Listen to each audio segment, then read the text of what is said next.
हरे कृष्ण। तो सब भक्तों का हार्दिक स्वागत है इस कार्यक्रम में। तो भी हम गीता महात्म्य पर चर्चा कर रहे हैं। तो हमारे जीवन में सबसे महत्वपूर्ण चीज़ है, अगर बोलते हैं if money is lost something is lost, है ना। If health is lost something is lost, but if character is lost everything is lost. तो करेक्टर जो है सबसे महत्वपूर्ण चीज़ है, चरित्र। तो चरित्र बनता कैसे है? संघ के द्वारा। एक बार महात्मा बुद्ध के पास एक व्यक्ति आए महात्मा बुद्ध के पास एक व्यक्ति आए और उन्होंने पूछा महात्मा बुद्ध से कि what is the value of life, कि जो जीवन है उसका मूल्य क्या है। महात्मा बुद्ध ने उसको एक पत्थर दिया और बोला, इस पत्थर को आप क्या करो, मार्केट में इसका प्राइस पूछ के आओ, है ना। तो मार्केट में इसका प्राइस पूछ के आओ और बेचना नहीं है इस पत्थर को। इसको क्या करना है आपको, इसको खाली प्राइस पूछ के आओ, कितना इसका मूल्य कोई देगा। ठीक है, अलग अलग जगह पे जाना, अलग अलग मूल्य पूछना। तो गए, सबसे पहले गए वो एक सब्जी वाले के पास में। सब्जी वाले ने देखा उसको, बोला भाई देखो, ये पत्थर जो है इसका मैं तुमको एक बोरी आलू दे सकता हूँ, है ना, उतना उसका मूल्य है। तो बोला ठीक है। बोला दे दो। बोला नहीं, बेचना नहीं है, मैं खाली मूल्य पूछने आया हूँ, थोड़ी देर बाद आता हूँ। ठीक है। आगे वो फ्रूट्स वाले के पास गया। फ्रूट्स वाले के पास गया तो फ्रूट्स वाला बोलता है, इसका मैं आपको मूल्य दे सकता हूँ 1 दर्जन संतरे, है ना, 1 दर्जन संतरे मैं आपको दे सकता हूँ। तो उसने बोला अच्छा ठीक है, तो मैं भी नहीं बेचूंगा इसको, अभी नहीं बेचूंगा, बाद में बेचूंगा। उसके बाद गया तो आवाज आ रहा है। तो एक दर्जन संतरे देने के लिए बोला उसने। तो बोला कि मैं नहीं खरीदूंगा। आगे बढ़ा। आगे एक सुनार की दुकान पे गया। सुनार ने जैसे उसको देखा तो सुनार बोलता है कि इसके बदले में मैं आपको 50,000 रुपये दूंगा। तो बोलता है ठीक है। वो उठ के जाने लगा तो बोलता नहीं, आपको मैं 2 लाख रुपए दूंगा। तो वो फिर से उठ के जाने लगा तो बोला 1 करोड़ दूंगा। तो बोला भाई तुम मूल्य क्यों बढ़ा रहे हो? नहीं, बोला मैं ऐसे बढ़ा रहा हूँ, आप बेच दो। तो बोलता नहीं, मैं बेचूंगा नहीं इसको। उसके बाद वो एक डायमंड शॉप पे गया। हीरे हीरे बेचने वाला व्यापारी था वहां पे। तो हीरे बेचने वाले व्यापारी ने उसका वो पत्थर देखा और पत्थर देखने के बाद बोलता है, अपनी दुकान के सारे हीरे निकाल के उसके सामने रख दिए और कहा, अगर मैं अपनी पूरी दुकान भी बेच दूं ना, तब भी मैं इसका मूल्य नहीं दे सकता, क्योंकि एक रूबी है, ये नेचुरल रूबी, और इसका मूल्य, इसके प्राइसलेस है, इसका कोई मूल्य नहीं है। तो बोला कि दे दो मुझे। तो बोलता कि नहीं, बेचना नहीं है। तो वापस आ गया। महात्मा बुद्ध पूछे उनसे, आपने पत्थर लेके गए थे, क्या मूल्य मिला उसका? तो एक एक करके बताया। सब्जी वाले ने बोला कि 1 बोरी आलू दूंगा। फ्रूट वाले ने बोला 1 दर्जन संतरे दूंगा। और उसने 2 करोड़ ऑफर किया, ज्वेलर ने, सुनार ने। और जो डायमंड का मर्चेंट था, डायमंड का जो विक्रेता था, उसने बोला कि ये अनगिनत है, इसका कोई मूल्य हम लगा नहीं सकते, तो आप पूरी दुकान ले लोगे तब भी मैं इसका मूल्य नहीं चुका सकता हूँ। तो महात्मा बुद्ध बोले, क्या सीखा तुमने इससे? तो व्यक्ति बोला, मैंने ये सीखा कि अलग अलग लोग अलग अलग मूल्य लगा रहे हैं। महात्मा बुद्ध बोले, यही होता है जीवन में। तुम जिन लोगों का संग करोगे, लोग तुमको एक उसका मूल्य देंगे, और जैसे लोगों का संग करोगे उतना मूल्य मिलेगा। अच्छे लोगों का संग करोगे तो जीवन को वैल्यू मिलेगी। अगर बुरे लोगों का संग करोगे, जीवन अनमोल है असली में। लेकिन हम जैसे लोगों का संग करते हैं, हम वैसे ही बन जाते हैं। जैसी कंपनी हम क्या बोलते हैं, संगत करते हैं, वैसे हम बन जाते हैं। ये पक्की बात है। हम अपने जीवन में सबसे पहले चले, हमारे स्कूल में मित्र बने, बिछड़ गए। कॉलेज में बने, बिछड़ गए। पुरानी कंपनी में बने, बिछड़ गए। जीवन का काम क्या है? चलते रहना। तो संग बड़ा महत्वपूर्ण है। संग से व्यक्ति को क्या होता है, संग से व्यक्ति जो है उसको अपने जीवन का जो गोल है वो प्राप्त होता है, और उसको प्राप्त करने में उनको क्या होता है, आसानी होती है। तो उसी प्रकार संग बड़ा महत्वपूर्ण है। अगर हम कुसंग करेंगे तो क्या हाल होगा। एक बार एक साधु थे, वो जा रहे थे सड़क पे, उनको एक व्यक्ति मिल गया। तो व्यक्ति मिला तो बोला, अरे साधु जी हमारे घर पे चलिए, हमारे घर पे आप थोड़ा प्रसाद ले लीजिए, दोपहर का समय हो रहा है। तो बोलने लगे, नहीं नहीं नहीं, अभी हम नहीं जाएंगे, हम भिक्षा मांग के खाते हैं। नहीं नहीं, ऐसे कैसे हो सकता है। तो जो सज्जन थे वो थोड़ा साधु प्रवृत्ति के थे, साधुओं का संग करते थे, कथा सुनते थे, कथा श्रवण करते थे, सत्संग की उनको बड़ी इच्छा थी। लेकिन उनकी जो पत्नी थी ना, जहाँ पे घर पे लेके जा रहे थे, वो थोड़ी उल्टे विचारों की थी, उसको अच्छा नहीं लगता था। किसी को भी पकड़ के लेके आते हैं, काम करना पड़ता है। तो उन्होंने ऐसा किया। तो पत्नी उस प्रकार की थी, लेकिन इस सज्जन का भाव अच्छा था। तो साधु को लेके आ गए। साधु को लेके आए तो साधु बेचारा बैठ गया। अब पति ने पूछा, देवी घर में सब्जी वगैरह है ना। नहीं नहीं, सब्जी तो कम है। उसको गुस्सा आ रहा था पत्नी को, इसको क्यों पकड़ के लेके आ गया। तो बोला कि सब्जी नहीं है, सब्जी लेके आइए। और बोला ठीक है, और क्या क्या लेके आना है बता दो। उसने पूरा लिस्ट दे दिया। हाँ मैं अभी आया मार्केट से, तब तक आप और जो है आप प्रसाद बनाना शुरू करिए। उसने बनाना शुरू किया। वो बेचारा साधु भी बैठ गया, अपना जप करने लग पड़ा। तो इतने में पत्नी आई। पत्नी क्या करी, एक चिमटा होता है ना, चिमटा, चिमटा समझते हैं आप, जिससे रोटियां सेकते हैं, है ना, रोटियां सेकने के लिए टोंग बोलते हैं उसको। तो वो जो है उस चिमटे को लेके आई, उसको छुपा रही है, कभी तकिए के नीचे रख रही है, कभी अलमारी के ऊपर रख रही है, कभी अलमारी के पीछे रख रही है। तो साधु जो थे थोड़े असमंजस में पड़ गए, ये कर क्या रही है। तो बोला, देवी आपको कुछ सहायता चाहिए क्या, आप क्या ढूंढ रहे हो, क्या रख रहे हो, कभी इसको यहाँ छुपाते हो, कभी यहाँ करते हो, क्या हो गया। बोले नहीं नहीं कुछ नहीं, आप शांति से बैठिए, अभी प्रसाद बन रहा है, आपको थोड़ी देर में अभी मिलेगा। तो कुछ नहीं है, कुछ खास नहीं है, लेकिन वो फिर भी वैसा ही कर रही है। तो अब साधु पूछे, नहीं आप मुझे बता सकते हैं क्या प्रॉब्लम है, कुछ प्रॉब्लम है तो मैं आपको कुछ हेल्प कर सकता हूँ, कुछ सहायता कर सकता हूँ। तो साधु जो थे वो ऐसा प्रश्न पूछने पे वो देवी बोलती है, अरे मैं क्या बताऊं आपको, है ना, पूछ रहे हैं इसलिए बता रही हूँ, लेकिन मेरे पति को मत बताइएगा। बोले क्या बात है देवी, ये हमारे पति जो है ना, इनको साधुओं से बड़ी चिढ़ है। बोले अच्छा ऐसा बात है, नहीं वो तो सज्जन लगे मेरे को। नहीं वो ऐसे लेके आते हैं, पहले खाना खिलाते हैं, फिर क्या करते हैं पता है, ये चिमटा जो है ना, इसको मैं छुपा क्यों रही हूँ, इस चिमटे को जाके चूल्हे में गर्म करते हैं, एकदम लाल करते हैं, फिर साधुओं की नाक पकड़ते हैं यहाँ से। ठीक है, ये उनका काम है। तो इसलिए मैं सोची कि आपका क्या हाल होगा प्रसाद के बाद, तो मैं चिमटा ही छुपा देती हूँ। अब साधु बेचारा घबरा गया। साधु बोलता, देवी हम चलते हैं। नहीं नहीं, ऐसे कैसे आप जा सकते हैं, आपको तो प्रसाद लेना पड़ेगा। अभी वो गए हैं ना, अभी आ रहे हैं मार्केट से, आप प्रसाद लेके जाइए। कभी कभी करते हैं ऐसा, हर बार नहीं करते, लेकिन ज्यादातर करते हैं, हो सकता है आपके साथ ना भी करें। तो जो साधु था वो थोड़ा घबरा गया। साधु बोलता, देवी अभी हम चलते हैं, हमारा पेट भरा हुआ है, सुबह हमने थोड़ा हैवी नाश्ता ले लिया था, तो इसलिए हमें अभी निकलना चाहिए। नहीं नहीं, ऐसे कैसे आप जा सकते हैं, हम पे गुस्सा करेंगे, हमें बोलेंगे कि आपने भगा दिया। नहीं नहीं ऐसा नहीं है, मुझे मिलेंगे रास्ते में तो मैं बता दूंगा उनको, लेकिन मैं चलता हूँ। इतने में जैसे वो घर से बाहर निकले, सामने से पतिदेव भी आ रहे थे। पतिदेव पूरा झोला भर के अपना सब्जी वब्जी लेके आ रहे थे। अब देखिए साधु कहाँ जा रहे हैं। तो पत्नी देखा, पत्नी पीछे है। तो पत्नी ने भी पति को देख लिया, है ना, और साधु आगे जा रहे, साधु ने उनको देख लिया आगे। साधु घबरा गया, बोला अरे, अरे बोला साधु देव आप कहाँ जा रहे हैं। बोले नहीं नहीं, अभी आज मेरा ना पेट भरा हुआ है, तो मैं सोचा कि थोड़ा निकल जाता हूँ। नहीं ऐसे कैसे हो सकता है, आप तो प्रसाद भी नहीं लिए। नहीं नहीं नहीं नहीं नहीं, अभी मैं नहीं लूंगा। इतने में गए तो पतिदेव घर में झोला रखने आए। पत्नी से पूछा क्या हुआ, ये साधु को तो मैं बैठा के गया था, अच्छा खासा बैठे थे, क्या तुमने कुछ बोला क्या। अरे मैंने कुछ नहीं बोला। तो फिर क्या हुआ, तुमने ही जरूर कुछ ना कुछ उनको बुरा भला बोला होगा। नहीं नहीं ऐसा नहीं था, पता क्या बोलने लगे, तुम्हारे घर में चिमटा है तो मैं चिमटा लाई, देखिए मेरे हाथ में है ना। बोले हाँ तो क्या हुआ। बोले वो चिमटा दे दो मुझे। तो बोले तो क्या हो गया, दे देने का ना, साधु है ना, तो क्या हो गया। अरे चिमटा मैंने बोला मैं कैसे दे दूं, मेरे पति आएंगे मुझ पर गुस्सा करेंगे, मैं रोटी कैसे सेकूंगी। तो इतना बोला तो नाराज हो गए, बोले कि मेरे को तुम्हारे घर पे खाना ही नहीं है, और निकल गए। बोले अरे साधु ने कुछ मांगा है, देना चाहिए, तुम एक चिमटा नहीं मैं नया मार्केट से ला देता, दे अभी। ऐसा छीना और पीछे भागने लगे। अरे साधु देव रुकिए, है ना मैं आ रहा हूं, ये चिमटा, वो चिमटा। अब साधु जो था पीछे मुड़ के देखा तो चिमटा लेके भाग रहा है पीछे। अब वो साधु समझा, रे बाप रे, ये तो पीछे पड़ गया, है ना। उसकी पत्नी सही बोली थी, इसको थोड़ा सनक है दिमाग में, है ना। अब हमको चिमटे से, गर्म चिमटे से हमारा नाक खींचेगा। साधु आगे भागने लगा, ये पीछे बोल रहा है साधु रुकिए रुकिए, चिमटा ले लीजिए, चिमटा चिमटा, ऐसे चिमटा दिखा रहा है, उसको सुनाई नहीं दे रहा। लेकिन वो साधु आगे आगे भाग रहा है, ये पीछे पीछे भाग रहा है, वो भाग गया।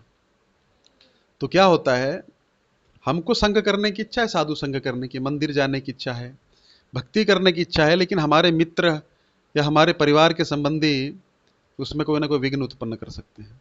तो अगर हम ऐसा संग करेंगे तो क्या होगा, हम भी भक्ति नहीं कर पाएंगे। तो वैल्यू तो हमारी लाइफ की है, हमने जाना हमारा लाइफ एक ब्लैंक चेक की तरह है। आपको मैं एक ब्लैंक चेक दूं और बोलूं भर दो जितना रकम भरनी है। अब कोई मूर्ख ही हो जाए जो उसमें 10 रुपये भरेगा, 1000 रुपये भरेगा, 2000 भरेगा, 5000, 10 लाख। मैं बोला जितना है अथाह है मैं आपको दूंगा।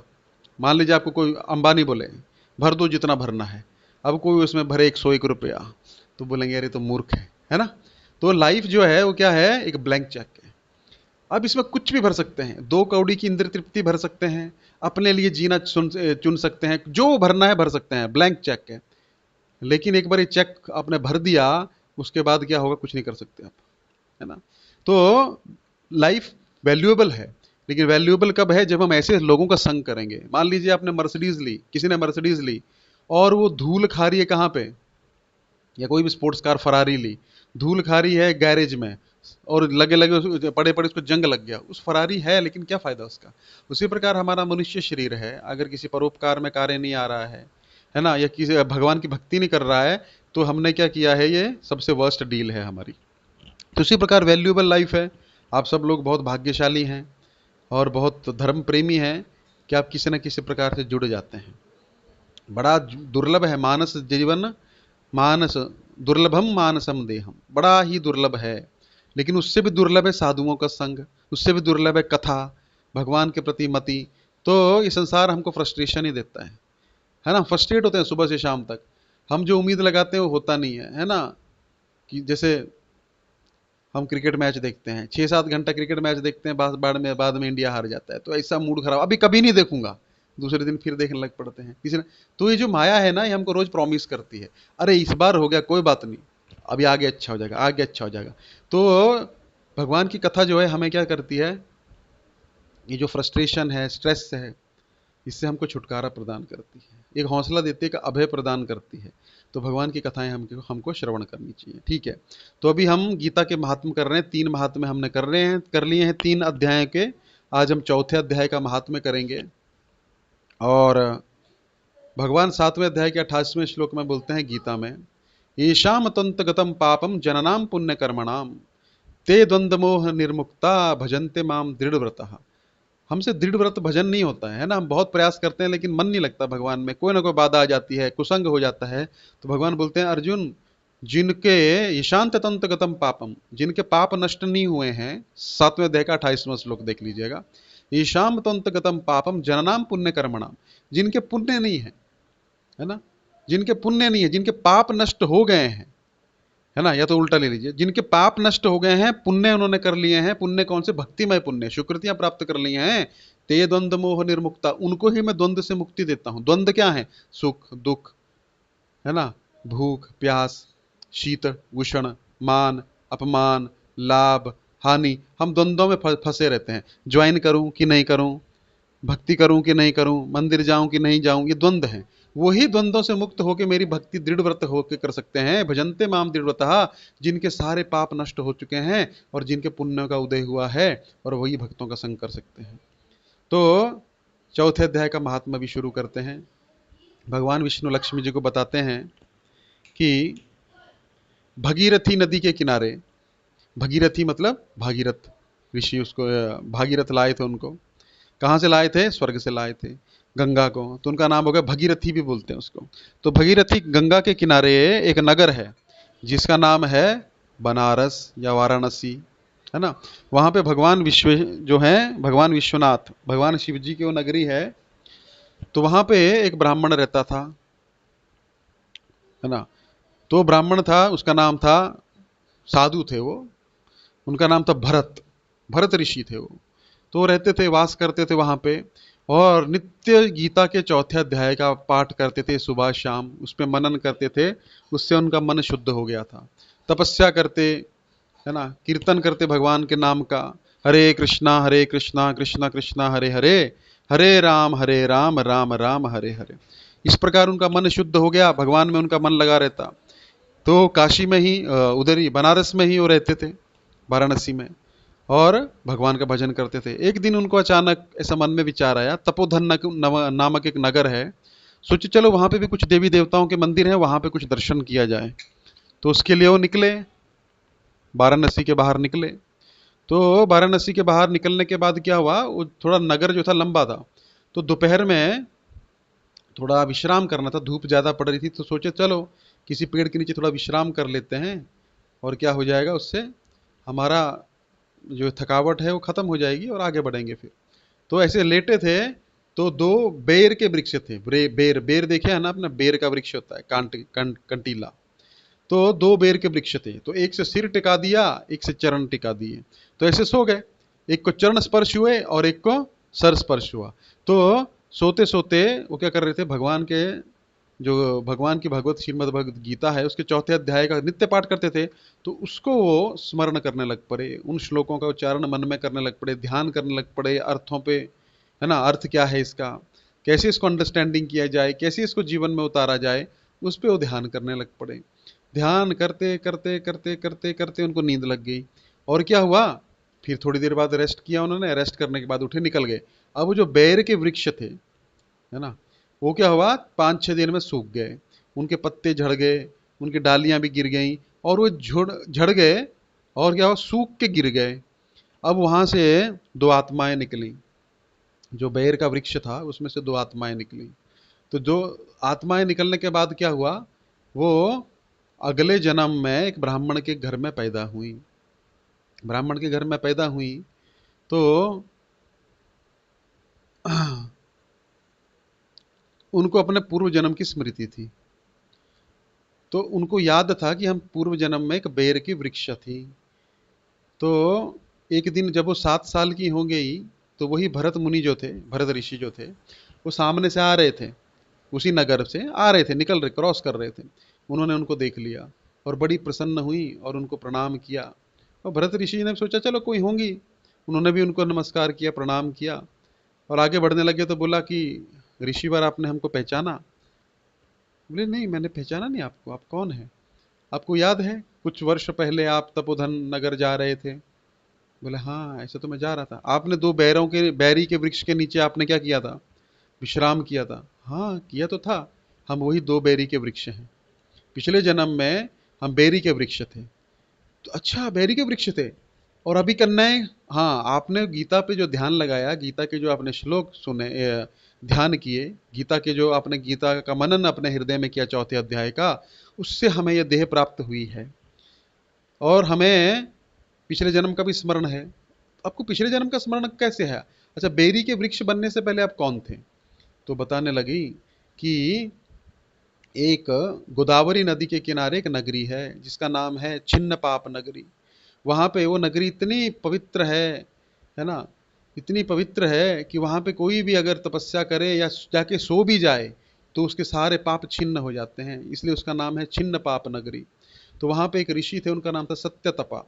तो सत्यतपा जो थे, वो भगवान का भजन करते, भगवान के नाम लेते, हरे कृष्ण कृष्ण कृष्ण हरे हरे, हरे राम राम राम हरे हरे, भगवान का नाम लेते, नित्य भगवान को पूजन करते, और भगवान की भक्ति में हमेशा लीन रहते। तो ऐसा होने के बाद वो नित्य लीन रहते, और वो इतने ज्ञानी थे, इतने तपस्वी थे कि उनके पास स्वयं ब्रह्मा जी भी उनसे प्रश्न पूछने के लिए आते थे। इतना उनको ज्ञान था शास्त्रों का, इतना वो गीता का, वेदों का अध्ययन अध्ययन करते थे। तो इतना उनको ज्ञान हो गया, तो क्या हुआ, देवी देवता जो थे वो भी वहां पे आने लगे, उनका दर्शन प्राप्त करने लगे। इस प्रकार से उनकी ख्याति बढ़ गई, उनका तप जो था। तो इतने विद्वान थे वो कि ब्रह्मा जी भी उनके पास प्रश्न उत्तर करने के लिए आते थे। तो एक दिन इंद्र जो थे बैठे हुए, इंद्र को टेंशन हो गई। देखिए, जो व्यक्ति के मन में इनसिक्योरिटी होती है ना, इंद्र जो है सबसे इनसिक्योर व्यक्ति है। भगवान का भक्त है वो, लेकिन उसको कुर्सी ज़्यादा प्यारी है ना। भक्त है वो, भगवान की मैनेजमेंट करता है वो, इस भौतिक संसार में मैनेजर का रोल उसको दिया हुआ है। तो सेवा कर रहा है, लेकिन अपनी सेवा से बहुत आसक्त है वो, है ना। हर बार गलतियां करते हैं, पता है आपको गोवर्धन लीला में क्या किया, गोवर्धन का एक बार उनका पूजा नहीं किया, भगवान ने बोला गोवर्धन का पूजा करना है, तो जिसका इतने सालों पूजन किया था उस इंद्र ने क्या किया, पूरे संवर्तक बादल भेज के पूरे ब्रज में बारिश कर दी, डुबाई डालू, जो प्रलय के समय जो बादल भेजे जाते हैं वही भेज दिए। सोचिए। तो देवताओं की भक्ति करने से क्या होता है, देवता प्रसन्न भी जल्दी होते हैं और गुस्सा भी जल्दी हो जाएंगे। थोड़ा भी अगर आप ऊंच नीच किए, है ना, तो गुस्सा हो जाएंगे, और अच्छे से किए तो प्रसन्न भी जल्दी हो जाएंगे, फल दे देंगे आपको। अच्छा, फल कैसे देंगे, जो आप मांगेंगे। तो बड़ी अच्छी बात है प्रभु जी, फिर तो देवताओं की भक्ति करनी चाहिए। लेकिन देवता लोग ऐसा नहीं सोचते हैं कि आपके लिए अच्छा होगा कि बुरा होगा, लेकिन भगवान की भक्ति करते हैं तो भगवान जो देते हैं वो ऐसा देंगे जैसे कि माँ अपने बच्चे की रक्षा करती है। एक बार प्रभुपाद जी कलकत्ता में थे, तभी प्रभुपाद जी गृहस्थी में थे, यंग थे। तो प्रभुपाद जी ने एक घर लिया था किराए पे, उसके बाजू में एक और घर था, ऐसे साथ में थे। तो रात को 10 बजे वहां पे एक बहुत पीटने की आवाज आई, कोई किसी को पीट रहा है, बच्चे का रोने की आवाज आ रही है। तो सब भागे, क्या हो गया भाई। तो बच्चे को, तो उसकी माँ उसको बहुत पीट रही है झाड़ू से, है ना, पीट पीट के उसकी हालत खराब कर रही है और चिल्ला रहा है। तो छुड़ाए सब, अरे क्यों पीट रहे हो उसने छोटे बच्चे को, क्या किया इसने। अरे इसने अपने बड़े भाई को ना पराठा दे दिया। अरे पराठा दे दिया तो क्या हो गया, भाई भाई का प्रेम है ना। बोले इसको पराठा दे दिया, इसके बड़े भाई को टाइफाइड हुआ है, और डॉक्टर बोलते हैं तला थोड़ा सा भी खाएगा, तेल खाएगा, मर जाएगा ये।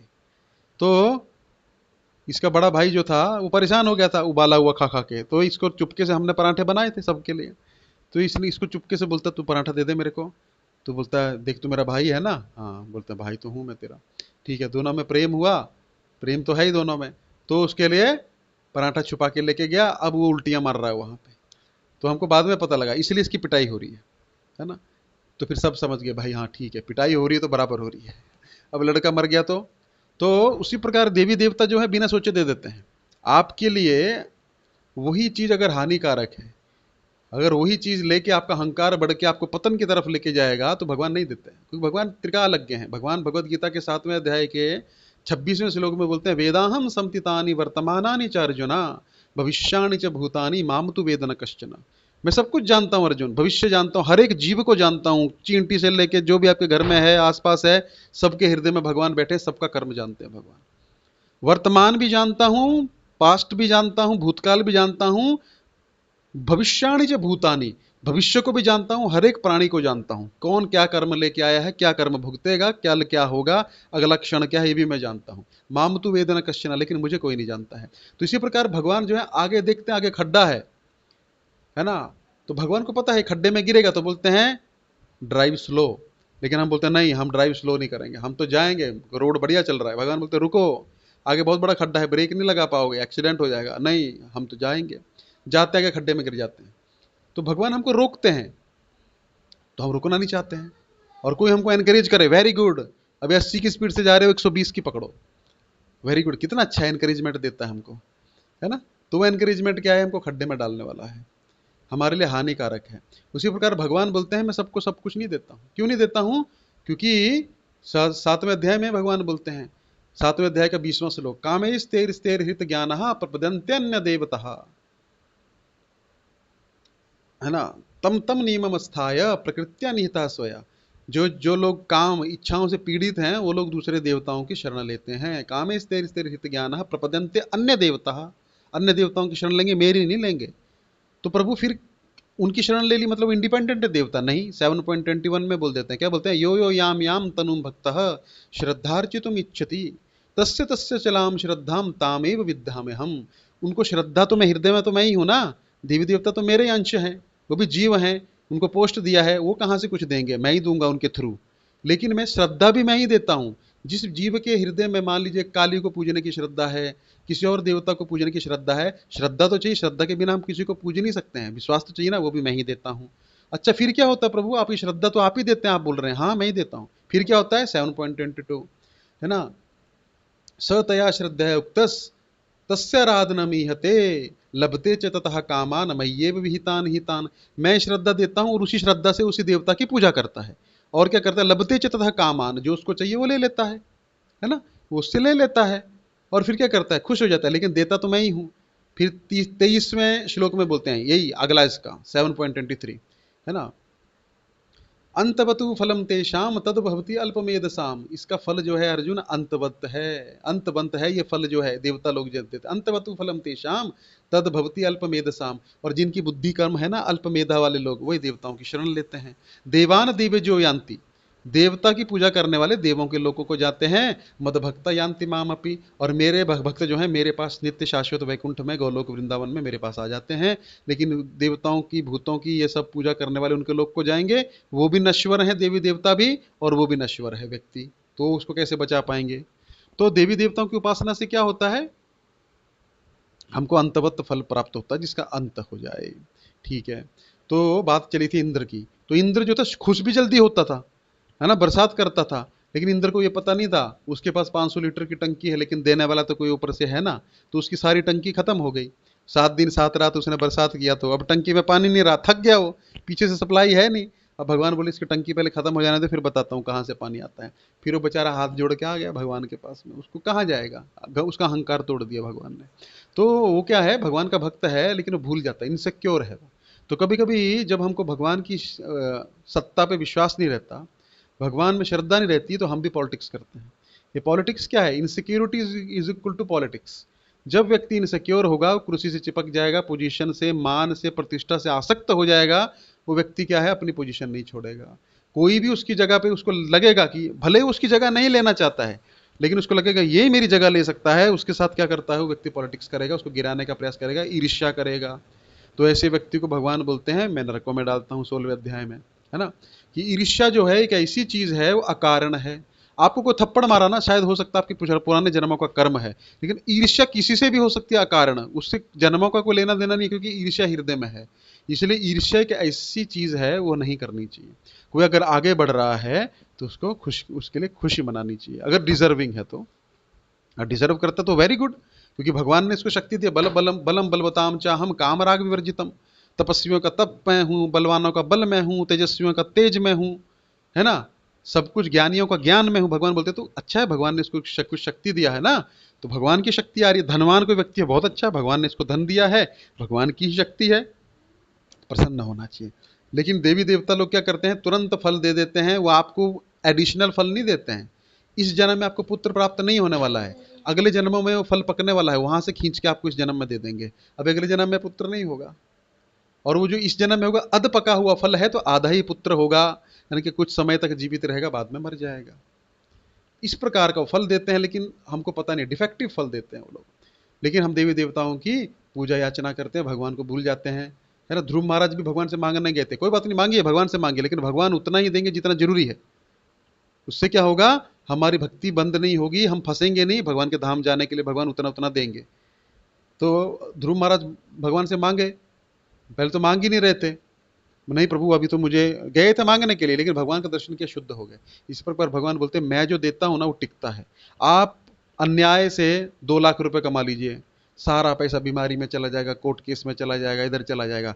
और भगवान का भजन करते करते ईमानदारी से 10,000 बचाइए, 10,000 में भी पैसा बच जाएगा आपका, कोई बीमारी नहीं होगी, बच्चे अच्छे निकल जाएंगे, कोई कष्ट नहीं आएगा, कोई प्रॉब्लम नहीं, मानसिक शांति रहेगी, कहाँ पैसा खर्चा होगा, है ना।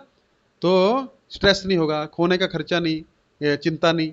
तो ये सब क्या है, भगवान अभय प्रदान करते हैं। हमको लगता है भगवान के भक्त गरीब होते हैं, गरीब नहीं होते हैं, उनको आत्मिक शांति होती है, लक्ष्मी असली उनके पास रहती है। भूखे हो कभी सोते नहीं है, सबसे अच्छी नींद लेते हैं, सबसे अच्छा ये करते हैं ना। एक बार प्रभुपाद जी के पास एक व्यक्ति आया, प्रभुपाद जी, स्वामी जी रिपोर्टर था, अगर आप पूरा जीवन अपना भगवान को दे दिए, इन सब यंग लोगों को भी टकला बना के आप भगवान की सेवा में लगा दिए यहाँ पे, अभी आप ना तो पार्टी में जाते हैं, ना आप लहसुन खाते हैं, ना प्याज खाते हैं, ना मांस खाते हैं, आप करते ही कुछ नहीं है, ना सिगरेट पीते, ना बीड़ी, जीवन का कोई आनंद नहीं ले ही नहीं रहे हैं आप लोग। मान लीजिए आपको पता लगे मृत्यु के बाद कि कृष्ण कोई है ही नहीं, तो आपको तो जीवन बेकार हो गया ना। प्रभुपाद जी बोले ठीक है। आप लोग क्या करते हैं? हम लोग तो पार्टी में जाते हैं, पार्टी में क्या करते हैं, नाचते हैं। कभी नाचते हो? महीने में एक बार पार्टी तो करते ही हम लोग रोज पार्टी करते हैं, सुबह उठते हैं मंगल आरती में हरे कृष्णा नाचते हैं। और क्या करते हो पार्टी में? अच्छा भोजन खाते हैं, हम तीनों टाइम बढ़िया देसी घी में तला हुआ भोजन खाते हैं, पूरी, है ना, सब्जी, और क्या चाहिए। और क्या करते हो? हम पैसा कमाते हैं सुबह से शाम तक, मरते हैं, लेकिन हम तो कुछ नहीं करते हैं, है ना। हम लोग सुबह से शाम तक भगवान का नाम लेते हैं, आनंदित रहते हैं, खाते हैं, पीते हैं, नाचते हैं, गाते हैं, हम तो 24 आवर्स कर रहे हैं। बोले हाँ ये तो बात सही है, आप लोग महीने में एक बार करते हो 1 घंटे के लिए, हम रोज करते हैं, और उसमें से आपको बॉस की गाली भी खानी पड़ती है। हमारा स्वामी तो कृष्ण है, हमको कुछ बोलते भी नहीं है, हम भगवान की भक्ति करते हैं बस, जो भगवान देते हैं, लेकिन आज तक भूखा नहीं सोते हैं, कभी भी सोए नहीं, और ना कभी रूखा सूखा खाया, जो भगवान हमें अच्छा अच्छा देते हैं। तो बोले फिर? तो बोले देखो, हम तो वैसे भी मजे से जी रहे हैं, है ना, इस जीवन में भी कृष्ण नहीं भी हुए तो क्या फर्क पड़ेगा, हम तो आनंद ले लिए ना अपना, किसी की गाली नहीं सुने, कुछ नहीं किया, ना कोई नौकरी ना कोई धंधा, भगवान का नाम लेते हैं, भगवान चलाते हैं हमारा। अगर नहीं भी है तो क्या फर्क पड़ता है, हमने तो मजा ले लिया। लेकिन तुम सोचो, तुम इस जीवन में भी भोग नहीं कर रहे हो और तुमको पता लगा कि कृष्ण है, तो तुम्हारा क्या होगा? तो व्यक्ति घबरा गया, है ना। तो उसी प्रकार भगवान जो देते हैं उसमें व्यक्ति फंसता नहीं है, वो लक्ष्मी रहती है, लक्ष्मी जो है एक्सपैंड हो जाती है। तो इंद्र जो था वो इनसिक्योर हो गया, तो इनसिक्योर हो गया, उसने सोचा, इंद्र को हमेशा यही लगता है कोई भी यज्ञ तप दान, देखो ऐसे आपको माया कभी परेशान नहीं करेगी, ऐसे आपको कोई जानता नहीं है। जैसे आप भजन भक्ति में तेज होने लगोगे ना, तो प्रपोजल्स आने लगेंगे, है ना, अच्छे अच्छे प्रपोजल आने लगेंगे शादी के या इधर उधर से, या फिर लोग आपको नोटिस करने लग पड़ेंगे, आपको माया भी ऑफर देने लगेगी, बॉस भी खुश हो जाएगा, बॉस बोलेगा अरे थोड़ा अभी ज़्यादा वर्किंग आवर्स करो, है ना, क्योंकि अभी आप माला कर रहे हो, बोलेगा देखो तुमको प्रमोशन देना है ये वो, तो प्रलोभन ज़्यादा आने लगेंगे। क्यों? क्योंकि वो इंद्र जो है वो ये नहीं चाहता है, इंद्र को, क्योंकि इंद्र को बोलते आत्मानम मन्यते जगत, इंद्र को जैसे भोग करने की इच्छा है, उसको लगता है सारे उसी के लिए कर रहे हैं, है ना, ये सारे ये मेरी सीट ले लेंगे।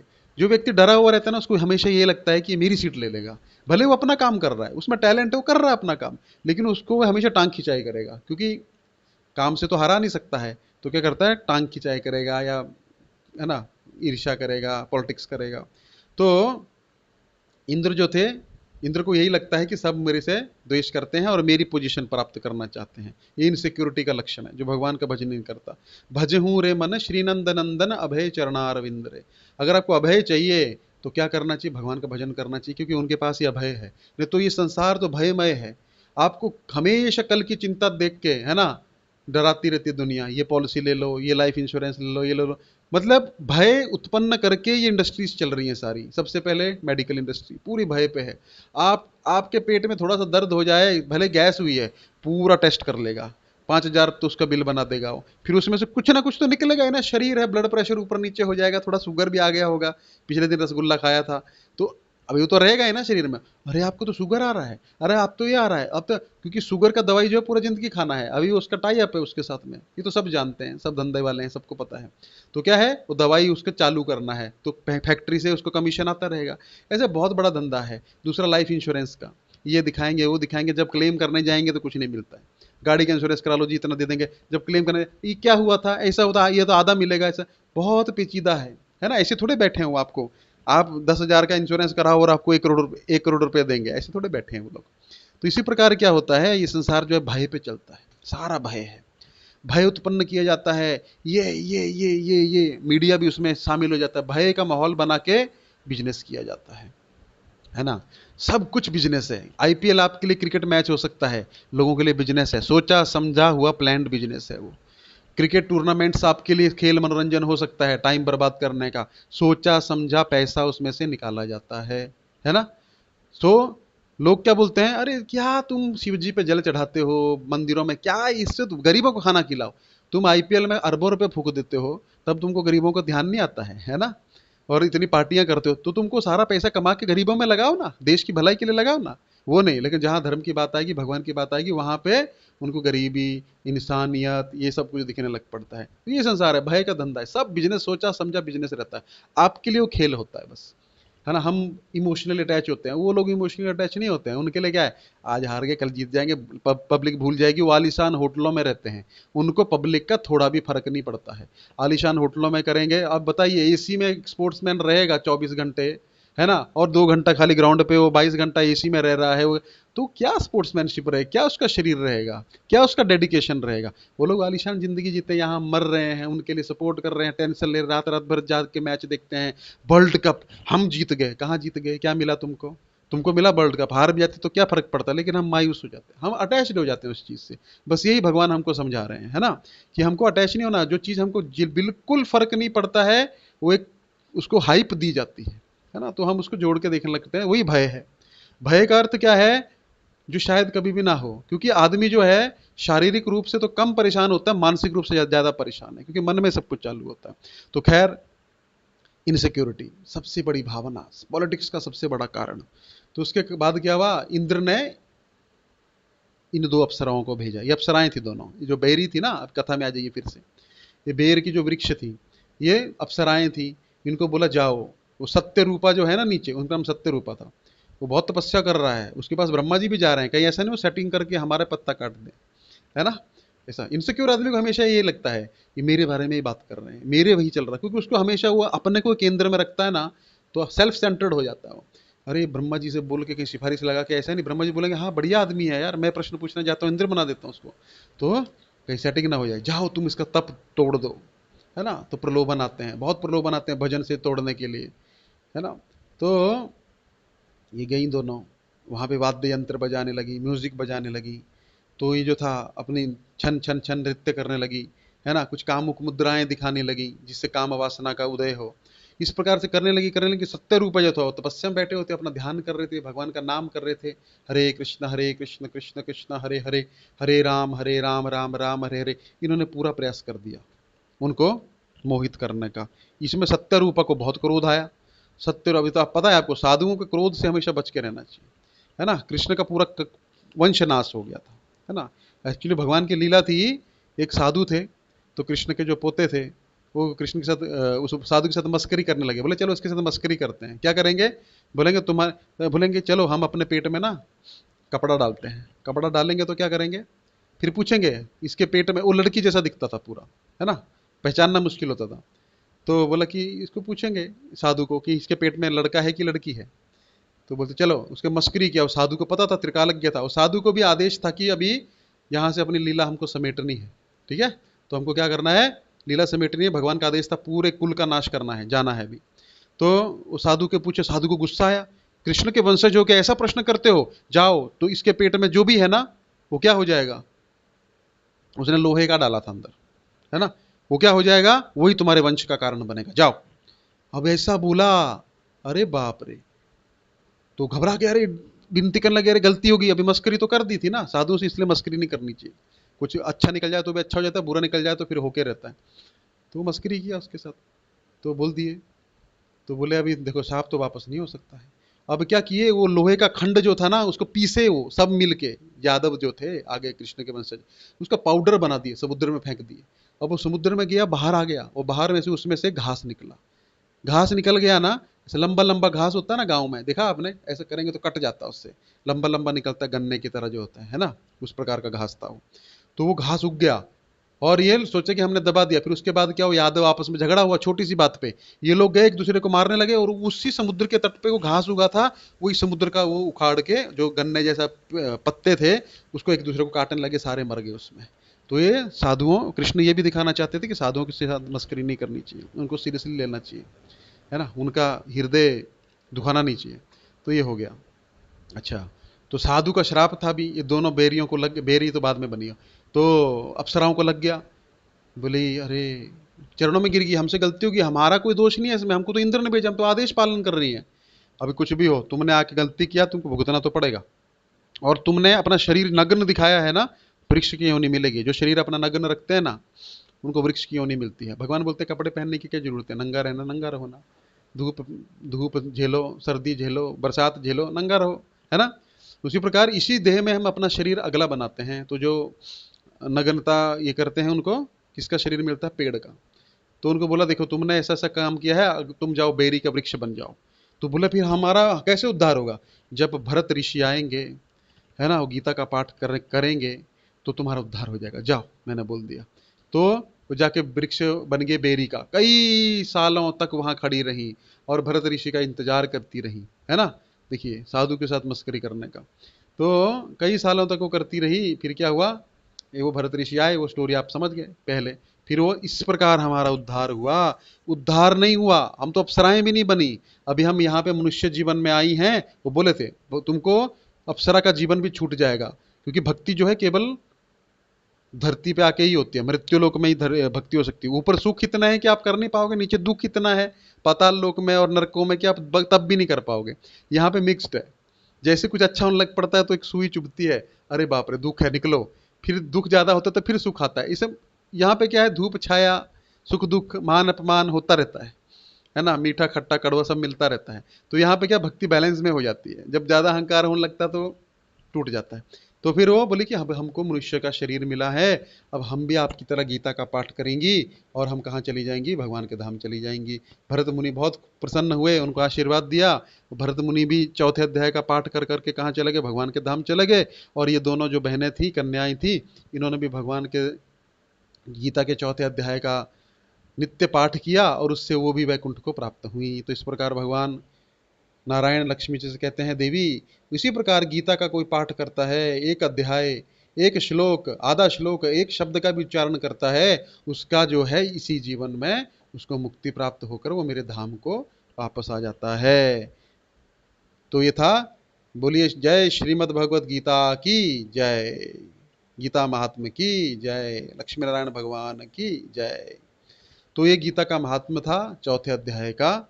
बहुत बहुत धन्यवाद, आपने प्रेम से सुना। इस प्रकार हमको नित्य गीता का पाठ करना चाहिए, समझ आवे ना आवे। भगवान पढ़ने के लिए बोले, समझने के लिए नहीं बोले। समझ आएगी जब आप धीरे धीरे धीरे धीरे उसके काबिल हो जाएंगे, लेकिन पढ़ना हमको रोज है ना। तो ये महात्म्य से हमको ये पता लग रहा है कि गीता की शक्ति कितनी है ना। सर्व उपनिषदों गावो दोग्धा गोपाल नंदन, सारे उपनिषदों को दूध गाय बना के, अगर दूध गाय का सार रहता है, सब उपनिषदों को भगवान कृष्ण ने दूहा और क्या एक बाल्टी में दूध निकाला, वही गीता है। इसको गीतोपनिषद भी कहा जाता है, 108 उपनिषदों में गीतोपनिषद। तो ये गीता जो है सारे उपनिषदों का, वेदों का, शास्त्रों का, पुराणों का सार है। उसमें भगवान ने सारा का सारा सार दे दिया है। उसके लिए आप कल मिलिएगा शुक्रवार के दिन, ठीक है, मैसेज डालूंगा। तो बहुत बहुत धन्यवाद आपका सबका शांति से सुनने के लिए। अगर किसी का कुछ प्रश्न है तो आप पूछ लीजिए। हरे कृष्ण।